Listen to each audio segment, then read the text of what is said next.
어려움, 그 속에서 우리는 다른 태도를 취할 수 있는데요.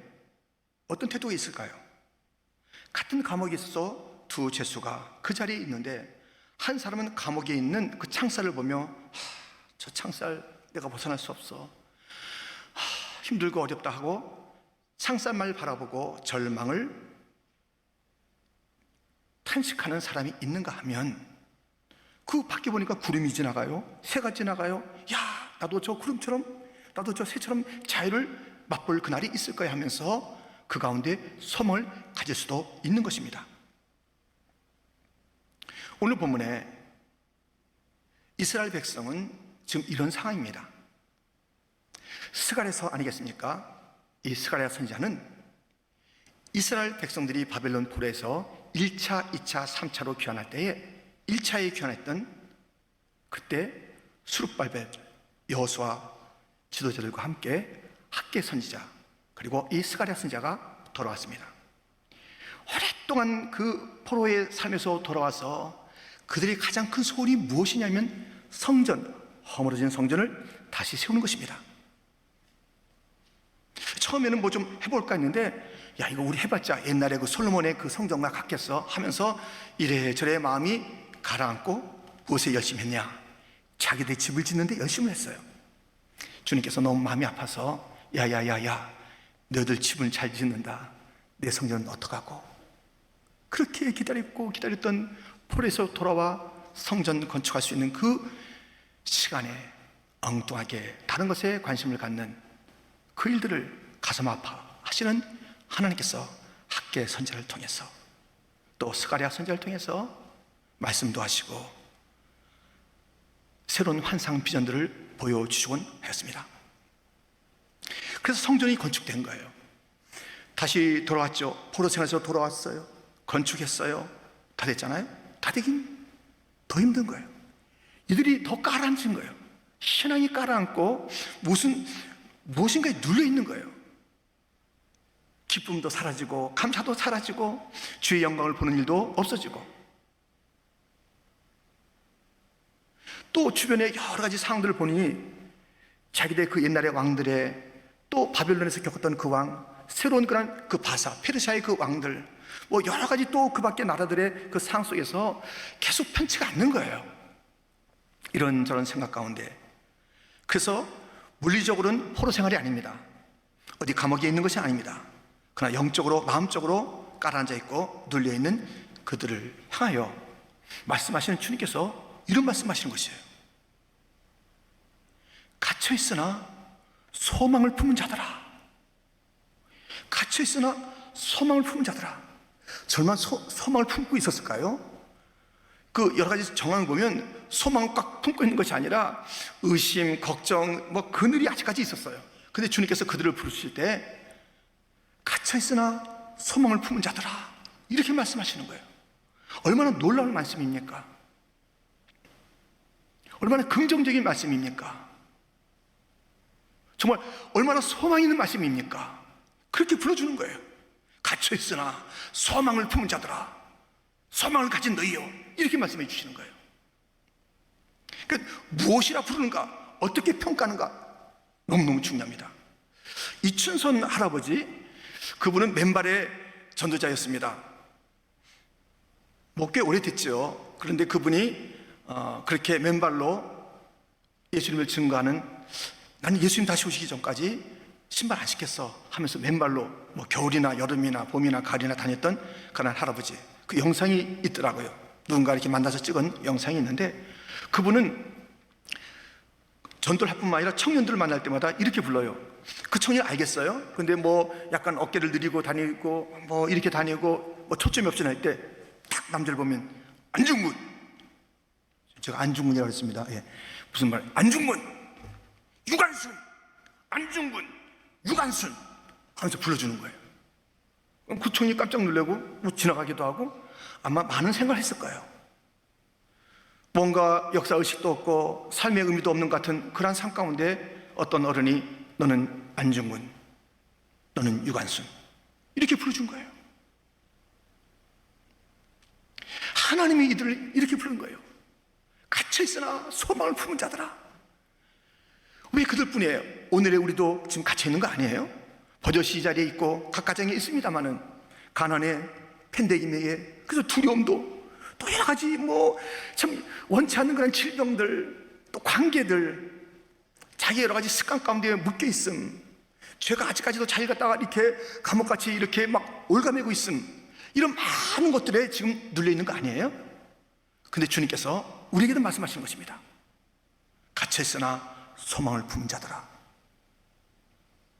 하나님께서 그 당시에 이스라엘 백성 스가랴 선지자를 통해서 하신 말씀, 그리고 오늘도 말씀하신다는 그 말씀, 갇혀 있는 자들아 너에게는 소망이 있어, 소망을 품고 있잖아 하시는 이 말씀은 그냥 던져진 말씀이 아니라 오늘 본문에 보니까 확실한 이유가 있더라고요.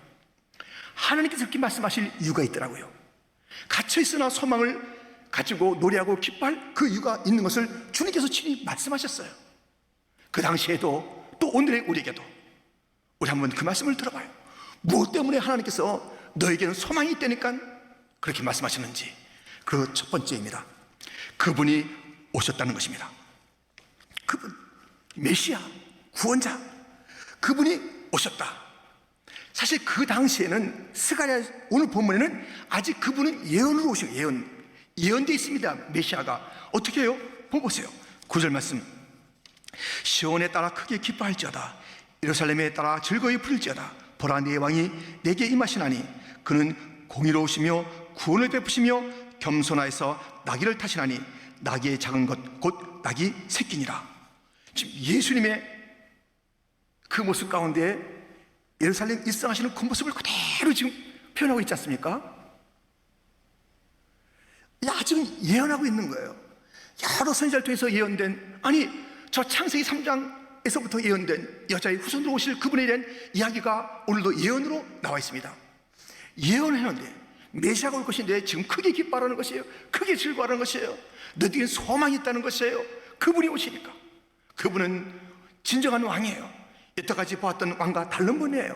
사랑의 왕이에요. 공의로우신 왕이에요. 겸손하신 왕이에요. 근데 사람들이 좀 착각을 하죠.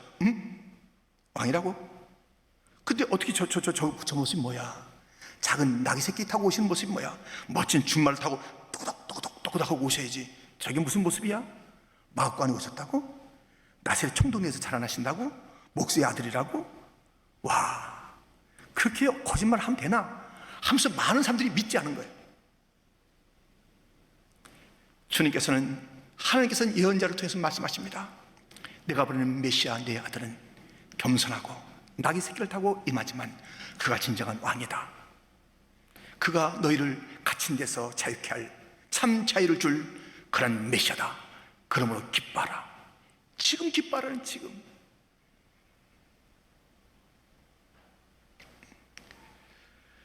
그 왕이 오셔서 펼치는 통치는 이전의 그 통치와 전혀 다른 통치니 기뻐하라, 소망을 노래하라. 그러면서 하시는 말씀이 있어요. 그분이 왕, 메시아는 왕이세요. 근데 오늘 본문에 뭐라고 또 소개되냐면 요새세요.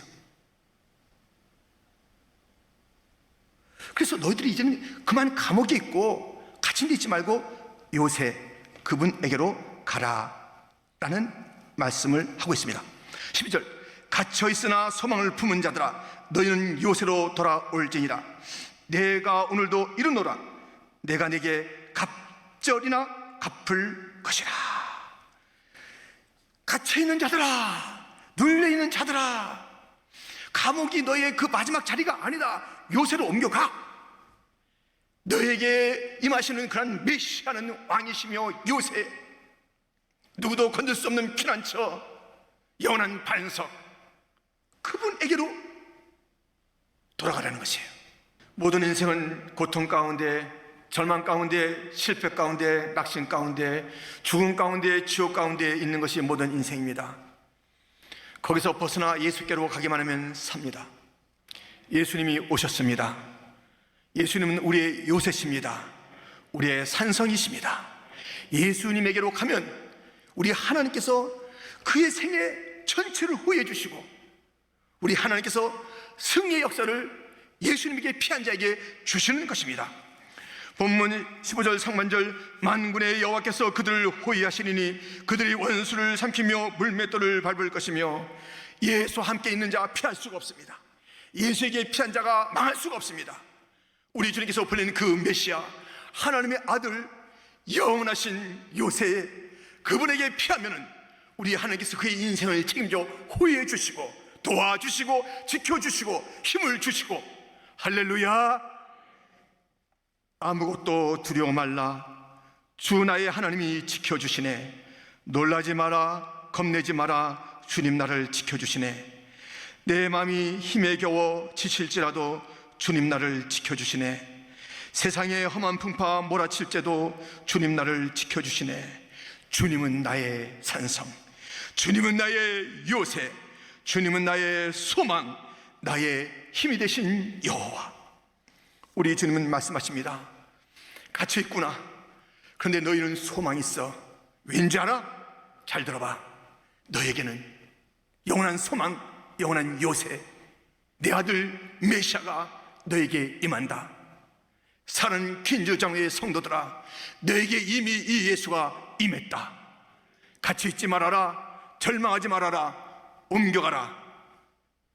요새, 산성, 방패, 피난처, 구원되는 나의 아들 예수에게로 옮겨가라고 주님 말씀하시는데, 그 말씀은 오늘 옮겨가랍니다. 오늘도 말한다. 오늘도 말한다. 이것은 나중에 할 일이 아니다. 가장 시급한 것은 너의 그 갇힌 데서 옮겨가는 거야.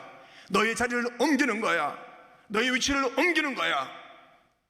요새 예수에게로 옮겨라. 살 길이 있다. 주님께서 말씀하고 있습니다. 하나님께서 이렇게 크게 말씀하시는 이유가 있잖아요.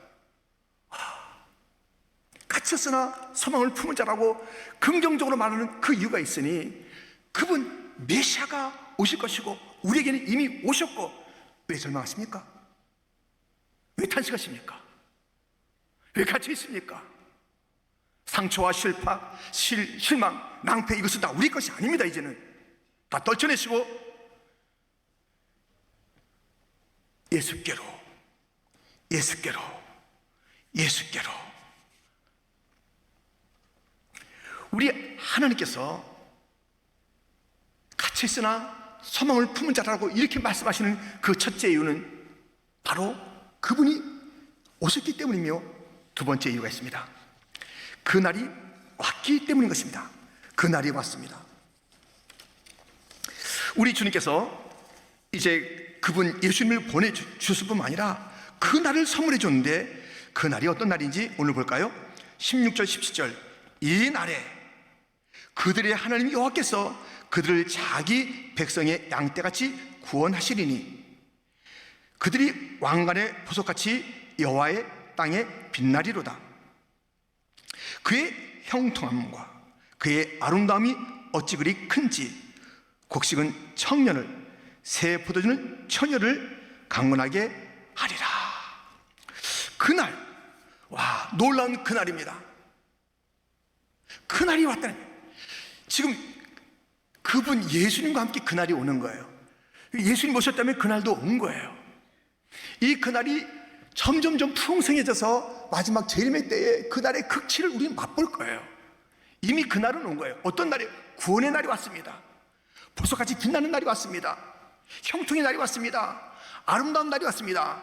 청년들이여, 주저주저하고 그저 그냥 이상한 소리 하지 마시오. 당신들은 강건한 그날이 이미 왔습니다. 그러므로 여러분들 절망에 빠지지 말고 탄식하지 말고, 이 날이 이미 왔으니 기뻐하시오. 구원의 날이 왔습니다. 보석같이 빛나는 그 날이 이미 왔습니다. 점점점 그 빛은 밝아질 것입니다. 당신들은 형통합니다. 당신들은 아름답습니다. 형통의 주님, 아름다운 주님이 당신들을 붙잡아 줍니다. 당신들은 강건할 것입니다. 나는 건강이 없다, 나는 신분이 없다, 나는 가난하다, 나는 그렇게 노래하지 말아라.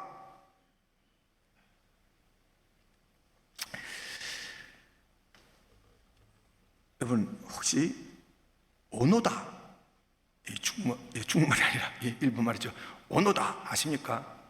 이 오노다, 이분은 사람 이름인데요, 어떤 사람이냐면 그 일본군 2차 대전 때 그 초급 장교로서 필리핀에 파송받아서 뭐 이제 2차 대전 다 치르는 가운데 어떻게 된 것이에요? 2차 대전이 끝났잖아요. 끝났는데 이 오노다라는 이 사람은 몇몇 사람들과 함께 이 모든 것들을 인정도 않고 또 믿지도 않고 또 뭐 모르는 것이에요. 그래서 이제 피난 생활을 하는 가운데 한 사람이 자기의 그룹 4명이 남았는데요, 한 사람 탈출하고 2명은 이제 죽었어요. 그러니까 혼자 남은 거예요. 혼자 남았는데 그 탈출한 사람이 뭐 이제 삐라도 뿌리고 또 방송도 하고, 오노다 다 끝났어, 얼마나 좋은지 몰라, 너희 그 모든 것을 이제 다 탕감해 줄 것이고 너는 이제 좋게 살 수 있어, 막 하는 거예요. 근데 그 얘기를 듣고도 안 믿은 거예요. 이거 지금 나를 올가매려는 수작이다, 이렇게 해서 안 믿은 거예요. 아무리 외치고 뭐 가족이 나와서 외쳐도 꼼짝도 안 하는 거예요. 그러다가 전쟁이 끝난 지가 벌써 29년 되는 그 해에 일본의 한 탐험가에 의해서 발견됐습니다. 그가 설득했습니다. 다 모든 것이 끝났다, 새날이 왔다. 믿지 않던 그가 이제 나와보니까는 새날이 된 거예요. 자기가 전쟁 범이었잖아요. 일본이 피했기 때문에 그것도 다 탕감받은 거예요. 뭐 일본에서 그러니까 뭐 영웅 대접을 해주는 거예요. 40년을 살다가 죽었습니다마는 그가 수많은 세월 동안에 착각, 새날이 왔다는 걸 믿지 않은 거예요. 누가 뭐래도 그 거짓말하는 것이에요. 난 이렇게 살아야 된다는 것이에요. 난 숨어 있어야 된다는 것이에요. 난 눌려 있어야 되는 것이에요. 난 이 어둠 가운데 있어야 된다는 것이에요. 나는 그럴 수밖에 없다는 것이에요. 새날 그런 얘기하지 말라는 거예요. 오늘 말씀합니다. 이날 새날이 있다. 구원의 날이다. 빛나는 날이다. 보석같이 빛나는 날이다. 형통과 아름다움이 있다. 너희 청년들은 강건한 그날이다. 비실비실하게 살지 말아라. 까뭇까뭇하게 살지 말아라. 흉하게 살지 말아라. 찬란하게 살아라. 구원을 노래하라. 이 날이 있다는 것을 스가랴서뿐만 아니라 많이 얘기했는데요, 스가랴서에서 또 한 번 찾아봐요. 스가랴 13장 1절, 그날에 죄와 더러움을 씻는 셈이 다윗의 족속과 예루살렘 주민을 위하여 열리리라. 그날에 대한 이야기가 있는 거예요.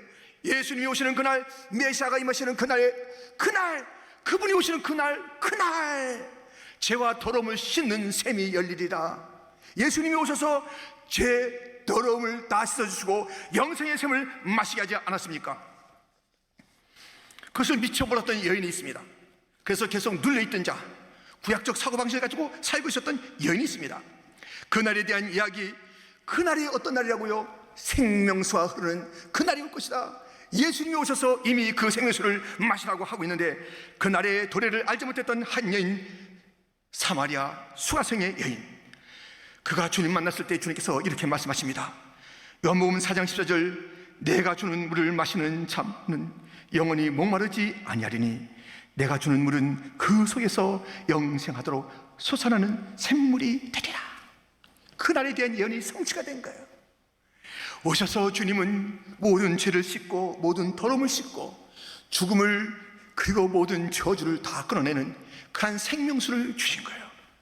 아직까지 그것을 몰랐던 여인은, 나는 부끄러워요, 나는 아무것도 아니에요, 나는 얼굴 들 수가 없어요, 사람들이 뭐라고 안 그래도 뭐라고 그런 것 같아, 저 여자 하면서 막 뭐라 그럴 것 같아요. 그러니까 막 너무 부끄러워서 사람 없는 시간만 이렇게 움직였던 그 여인입니다. 예수님 만났을 때 얘기해도 구약의 얘기를 하는 거예요. 옛날 얘기를 하는 거예요. 새로운 시대 그날이 온 것을 모르는 거예요.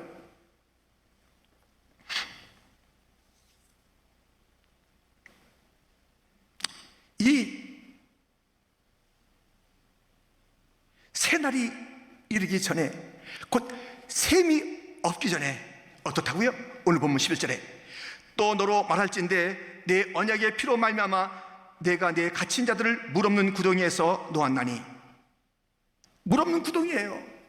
언약의 피가 흘러서, 보혈이 흘러서, 저 골고다의 피가 흘러서 모두를 적시고 살리고 마셔서 살아나게 하는 그 일이 없는 가난 그 시대, 그 시대가 끝나고 그날이 올 것이다.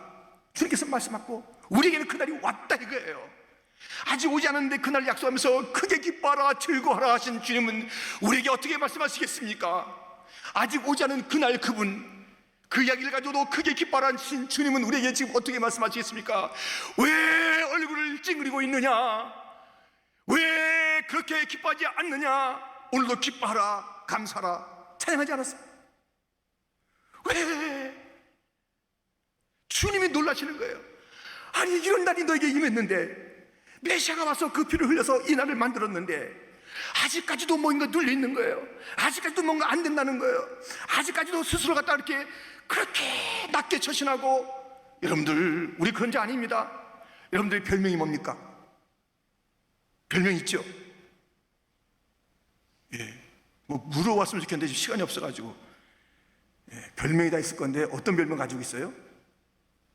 이런 별명 기억나세요? 그 유명한 그 코미디언인데요, 그분이 갖고 있던 별명입니다. 바풀떼기. 바풀떼기야, 자기는 바풀떼기. 그것으로 막 즐거워하고 막 그렇게 하하 거렸던 그분이에요. 나는 바풀떼기 인생. 예. 밥도 아니야, 바풀떼기. 근데 그거 떼어내고요, 하나님의 복음을 외치는 목사님이 된 그런 코미디언이 있습니다. 자기를 바풀떼기 인생으로 히히거리며 그 딴 사람 비유 맞추며 스스로도 난 바풀떼기 인생이야 그렇게 했는데, 나는 아니야, 나는 복음을 외칠 그런 사람이야, 바뀐 거예요. 우리 자신을 갖다 낮추면 안 돼요. 우리 자신이 무엇이 갇혀있다, 우리가 어떤 수렁 가운데 있다, 이게 끝이 아니라니까요. 그러므로 우리는 어떤 갇힘이 있든지 수렁이 있든지 그것이 우리의 마지막 자리가 아니니 이렇게 우리는 노래해야 합니다. 시편 40편 1절부터 내가 여호와를 기다리고 기다렸더니 귀를 기울이사 나의 부르짖음을 들으셨도다. 나를 기가 막힐 웅덩이와 수렁에서 끌어올리시고 내 발을 반석에 두사 내 걸음을 견고하게 하셨도다.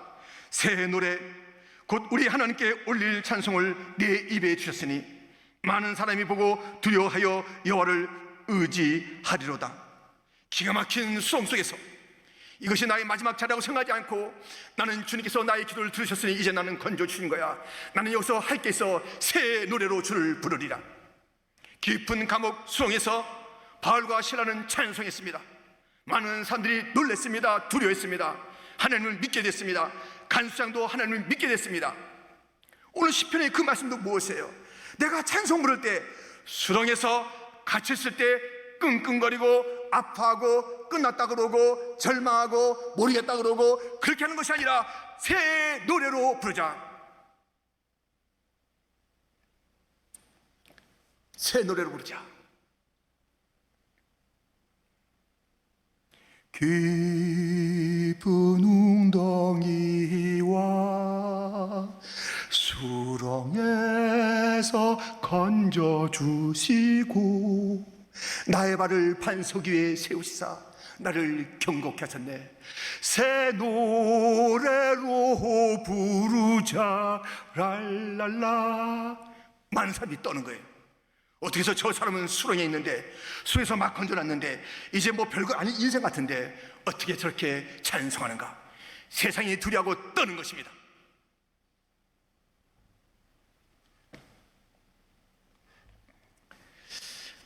우리는 우리가 누군지를 알아야 되는 거예요. 우리 위해서 예수님을 보내주신 거예요. 그분이 오신 거예요. 그분이 그냥 오신 것이 아니라 그 날을 갖게 오신 거예요. 구원의 날을 우리에게 주신 거예요. 소망의 그 이루어지는 그 날을 주신 것이에요. 우리를 갖다 건져주신 거예요. 살려주신 거예요. 빛나게 하신 것입니다. 그런데 오늘 이야기는 여기서 끝난 게 아닙니다. 놀라운 이야기가 하나 더 있어요.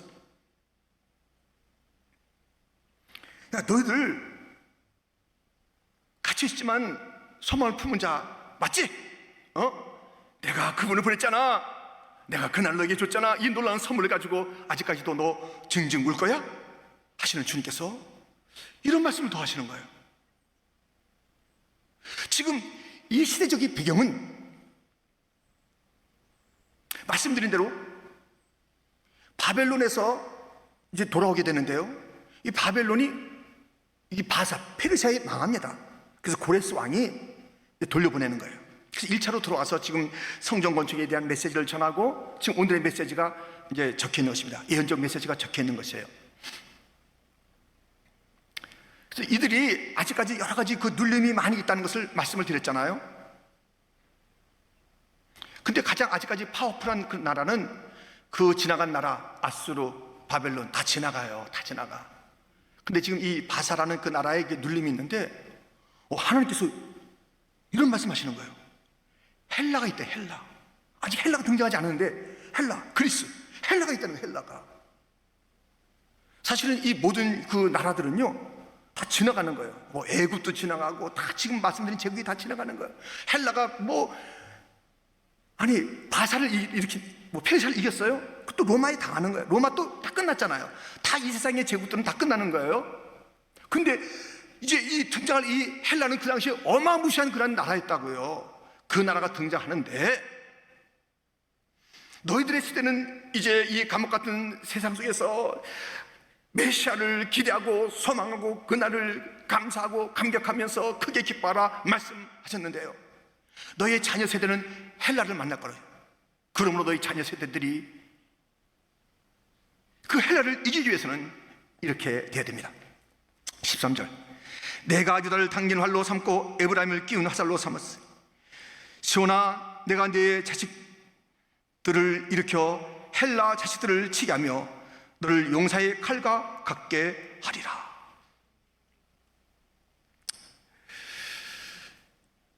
우리의 자녀들이 만날 그 시대는 더 심각한 시대예요. 이 페르시아보다 더 심각한 세대를 만나는 거예요. 그러니까 지금 이 다음 세대가 승리하는 세대가 되기 위해서는 그분을 의지하는 거예요. 그날의 감격을, 그날의 그 이루어진 그 일들을 확신하는 거예요. 그래서 강하고 담대하게 주님과 더불어 용사의 삶을 너희들이 살고 너희의 자녀들에게 그 모습을 보여줘라. 우리는 가난해, 우리 집은 가난해. 두 부부가 맨날 그렇게 얘기해 보세요. 우리 집은 되는 게 없어. 되겠습니까? 야, 깜깜하다 깜깜해. 되겠냐고요. 하나님이 갇혔으나 소망을 품은 자들아, 그렇게 말씀해 주는데 하신 말씀이 많지만은 소망의 말씀을 전고 그 말씀대로 살도록 하는 것이에요. 근데 부모된 자들이 자기 자신도 항상 그런 그 바풀떼기 좀 마인드를 가지고 있고, 나는 안 된다는 그런 마인드를 가지고 있고, 그걸 다 떨쳐내야 되는 거 아니에요? 그 자녀들이 들을 때 소망의 메시지를 전해주는 거예요. 앞으로 우리 자녀들이 살 세상은요, 우리보다 더 심각한 거예요. 지금 역사 이래 우리같이 어려운 시대를 만난 역사는 없습니다. 팬데믹이란 이 역사, 온 세계가 신음하고 쓰러지고 넘어지는 이 시대는 역사 없었습니다. 이 세대가 우리가 겪었잖아요. 너무 멋있어요. 너무 멋있습니다. 정말 멋있는 분들이에요, 여러분들. 근데 우리 다음 세대는 어떻게 하고요? 우리 세대보다 더 어려운 세대를 만나는 거예요. 점점 더 어려운 세대가, 주님 가까울수록 적그리스도의 그런 그 세력이 더 심해지는 거예요. 더 어려워지는 것입니다. 어려운 시대가 막 펼쳐지고 여기저기서 지금 얼마나 혼돈과 얼마나 지금 세상이 힘드냐고요. 그 소용돌이 속에 우리 자녀들이 막 뛰쳐나가는 거예요. 와 그런데 우리 자녀들도 뛰쳐나가기도 하고 막 거기에 물들기도 하고, 그러면서 그게 뭔지도 모르고 아무리 외쳐도 참 힘든 거예요. 그러나 우리가 낙심하면 안 됩니다. 헬라의 자식들을 이길 수 있는 힘을 우리 자녀들이 가져야 되는 거예요. 더 큰 어려움이 올 그때를 바라면서 우리는 철저히 메시아 사상으로 무장해야 합니다. 우리는 철저히 그날에 대한 그 확신과 소망으로 이미 우리는 새로운 시대에 살고 있다. 왜 시대를 살고 있느냐? 우리는 주님께서 기뻐하시고 우리 주님께서 어여삐 여기시는 그런 존재야. 왜 나는 못났다 그러고 세상의 소리 듣는 거야? 너 같은 존재는 쓸데없어. 적당히 살다 죽어. 왜 이런 소리 듣고 있느냐? 내 자녀들아. 우리 부모가 그저 나누는 얘기가 절망의 이야기라면, 갇힌 이야기라면 우리 아이들 갇혀버릴 거예요. 자유를 노래하십시오. 주님의 능력을 외치십시오. 주의 임재를 확신시켜 주십시오. 그날이 이미 임했음을, 세상에 박혔음을, 이 날은 점점 주님 다시 오실 날 향해서 나갈 것인데 이 날을 방해하는 세력이 클 거다. 이것을 뛰어넘어야 된다. 이 날을 방해하는 이 세상들, 더러운 마귀의 객계들이 우리 앞에 있을 텐데 새날을 살아가는 내 아들 딸들아, 강건하라. 오늘 본문은 일러주고 있습니다. 청년들이여 처녀들이여 강건하라. 청년들 처녀들이 막 힘없이 살아가는 거예요. 지금도 패배주의로 살아가는 것이에요. 안 된다고 그러는 것이에요. 지금 이제 뭐 절대로 내가 뭐 직장 생활 못 한다는 것이에요. 이러다가 내가 결혼도 하겠냐 이런 생각도 하는 것이에요. 다 안 된다는 것이에요. 난 지금 신분도 없고 뭐도 없고 뭐도 없고 뭐도 없고 다 없다는 것이에요. 어른들이 듣는 얘기를 들어야 될 텐데 우리들이 소망을 말하는 것이에요. 우리에게도 힘들잖아요. 이 이민 땅의 삶이 힘들잖아요. 갇혀 있는 것 같잖아요. 재정적인 문제가 아직 있잖아요. 그러나 우리는 소망을 노래하는 것입니다. 새 노래를 부르는 것입니다. 주님의 위대하심을 송축하는 것입니다. 우리는 끄떡도 안 하는 것입니다. 이 시대는 메시아의 시대다. 이 시대는 새로운 시대다. 우리는 그렇게 강하고 담대하게 나간다면 다음 세대가 우리의 이야기를 듣고 헬라가 아니라 그 어떤 세상이 와도 이기게 되는 세대가 될 줄 믿습니다. 우리의 자녀들도 우리 아버지 어머니가 하는 이야기를 듣고 마저 저렇게 살아야지. 아무리 교리적으로 아무리 무엇을 배운다 할지라도 삶 자체로 가르쳐주지 않는 것은 배워지지 않는 것이고 그것이 적응되지 않는 것입니다. 삶으로 배워줍시다. 우리 주님이 오셨다는 것을. 여러분들 힘들고 어려워도 지금 그 자리에 계시 마세요. 이곳에 계신 주님에게로 옮겨가세요. 오늘 빨리. 여러분들 낙심하지 마세요. 누리세요. 지금 새날이 왔습니다. 지금은 빛날 날이지 내일 모레부터 빛날 날이 아닙니다. 지금 빛날 것입니다. 아멘. 그 존재가 된 것을 기억하십시오. 지금은 강건한 날입니다. 며칠 뒤 몇 달 뒤에 낙심의 세월을 또 보내다가 그날을 맞는 것이 또 그날이 올지 않을지 모르는, 아니 그런 날은 없을 것이야. 이게 우리의 삶이 아닙니다. 오늘도 내가 말한다. 일어서라. 자유다. 기쁨이다. 해방이다. 승리다. 이 주님이 주신 갇혔으나 소망을 품으자고 말씀하시면서 주신 이 두 가지 확신 잊지 마십시오. 그분이 오실 것이다. No. 오셨다. 그날이 있을까? 그날이 왔다. 어떡할 거야? 너희들이 어떻게 크게 기뻐하는지 이제 지켜보겠다. 얼마나 즐거울지 내가 보겠다. 이 예배가 끝나고 나가는데도 어깨가 늘어지고 무엇인가 참 두려움으로 간다면 내가 보낸 아들, 내가 허락한 이 날은 그 메시아는 누구며 새로운 날은 무슨 날이냐?